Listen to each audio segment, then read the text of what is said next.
If it That's happens, also it's why, natural. wait, I'm in the middle of speaking. That's also why, for example, atheists and historians don't agree with the resurrection. Not because there aren't people who believed in it, but because it's a supernatural event. So naturally, they're not going to accept things such as prophecy and so on and so forth. We're talking about historical documents backing the crucifixion.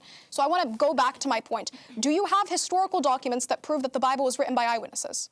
Okay, aside from the eyewitness, because I feel like this is like a catch-22, let's say, okay, we do not have them other than the Bible. We all agree we do not have them. Okay, do you believe that your Quran... Wait, do you guys agree? Do you agree that we don't have any evidence other than for the Bibles? Okay, so it seems like we don't... Based on my knowledge, I'm learning about this every day. Based on my knowledge, no, okay? From what I know. But do you believe that your Quran is a well-established historical event? Do you Beautiful. feel like... That's a... First off, the Quran isn't an event. But regardless, that's also a deflection from the topic. So would you guys agree? Wait, that is a deflection.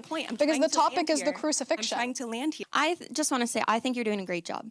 Like, truly, and I know, sorry, but I just want to say that what you have to bring to the table is so unique. Like, I just genuinely feel like you're so smart. Like truly, like you're trying to catch us all. And I appreciate the dedication and the heart that you have behind this. Like, truly, hear me say that genuinely.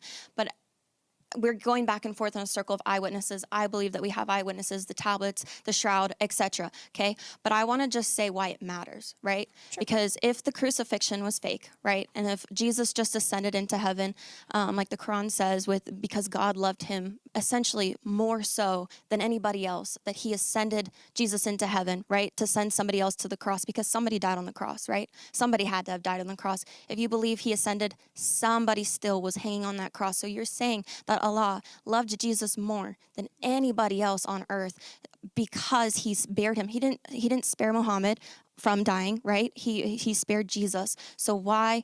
That's not the same God of like the Quran, that's all loving, that's good, that's merciful, and it's not the God that we believe in. And it's so important to know that Jesus Christ chose to go to the cross because he is God and he loves us so much that he wanted a personal relationship with us.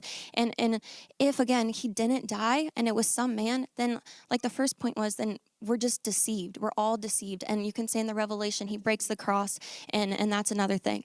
But truly, it's so important to know that like without the cross, I wouldn't be here today. I would have taken my life, right? Like my life, it's not mine because of what Jesus did. Jesus said, I forgive you. And that's only because of his death and resurrection, right. Because there's no body in the tomb, right? And so because of the resurrection of Jesus Christ, because he loved me so much, he loves you so much, he loves everybody in this room so much that he chose to die on the cross, not to be